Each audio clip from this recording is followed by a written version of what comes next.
Majelis Hakim Pengadilan Negeri Jakarta Selatan menilai dalil Brigadir Nofriansyah Yosua Huta Barat alias Brigadir J sebagai pelaku kekerasan seksual terhadap Putri Chandrawati dinilai sangat tak masuk akal. Hal tersebut diungkap Majelis Hakim dalam sidang pembacaan vonis atau putusan terhadap terdakwa Ferdi Sambo atas kasus pembunuhan berencana Brigadir J di Pengadilan Negeri Jakarta Selatan pada Senin 13 Februari hari ini.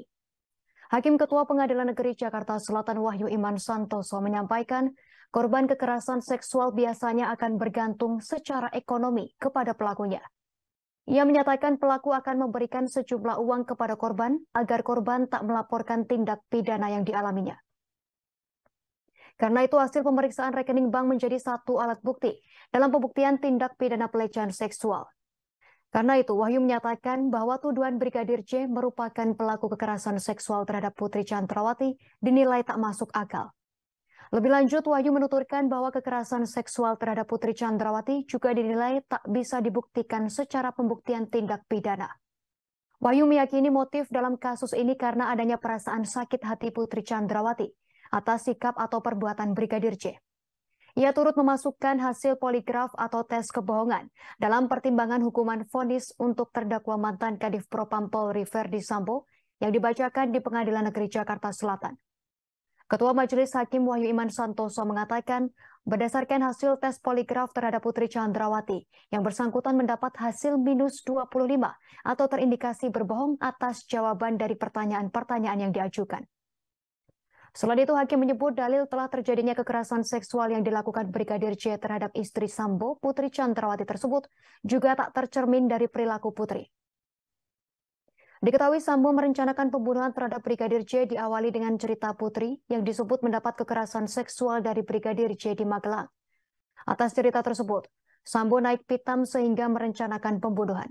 Namun Hakim mengatakan perilaku Putri selaku korban kekerasan seksual justru bertentangan dengan umumnya profil korban kekerasan seksual.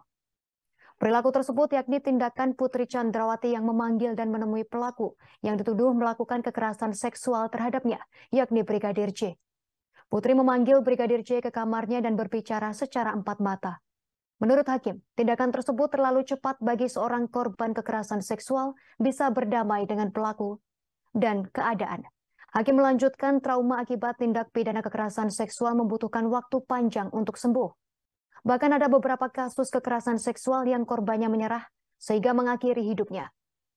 Profil dari korban kekerasan seksual ini berbanding terbalik dengan sikap yang ditunjukkan Putri Chandrawati menemui pelaku yang melakukan kekerasan seksual terhadapnya.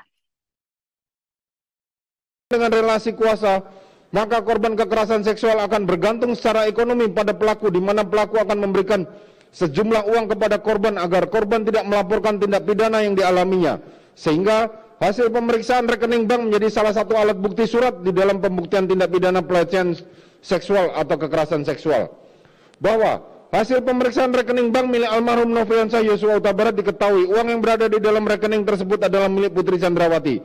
Sehingga sangatlah tidak masuk akal apabila almarhum Nofriansyah Yosua Huta Barat didalilkan sebagai pelaku kekerasan seksual terhadap Putri Chandrawati. Karena faktanya almarhum Nofriansyah Yosua Huta Barat yang bergantung secara ekonomi kepada Putri Chandrawati.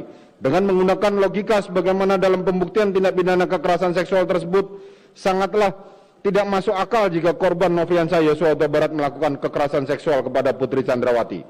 Bahwa selanjutnya, di dalam ketentuan pasal 24 ayat 3 huruf A Undang-Undang nomor 12 tahun 2022 tersebut menyebutkan termasuk alat bukti surat yaitu surat keterangan psikologi klinis dan atau psikiater atau dokter spesialis kedokteran jiwa. Di dalam perkara akuo telah dihadirkan di persidangan hasil pemeriksaan psikologi forensik nomor 056-HPPF-Apsifor-9 bahwa terhadap bukti surat tersebut majelis hakim menilai terlalu subjektif dan sangat berpihak kepada para terdakwa di dalam perkara akuo. Dan seolah-olah kekerasan seksual merupakan tindakan pembenaran atas perbuatan yang dilakukan oleh para terdakwa terhadap almarhum Nofriansyah Yosua Huta Barat. Sementara tindak pidana kekerasan seksual itu sendiri tidak mempunyai bukti fisik yang nyata seperti rekam medis. Tindakan pembenaran ini nampak dari rekomendasi yang dikeluarkan oleh hasil pemeriksaan psikologi forensik yang pada pokoknya memberikan rekomendasi kondisi psikologis terhadap para terdakwa. Sementara tidak ada satupun rekomendasi kondisi psikologis terhadap keluarga korban. Padahal mereka juga ikut diteliti dan diperiksa oleh tim psikologi forensik tersebut. Dan keluarga korban belum bisa meninggalkan kesedihan atas meninggalnya almarhum Nofriansah Yosua Huta Barat. Berdasarkan uraian pertimbangan tersebut di atas, maka hasil pemeriksaan psikologi forensik nomor 056-E-HPPF-Aksifor-9-2022 patut dikesampingkan. Terima kasih sudah nonton. Jangan lupa like, subscribe, dan share ya.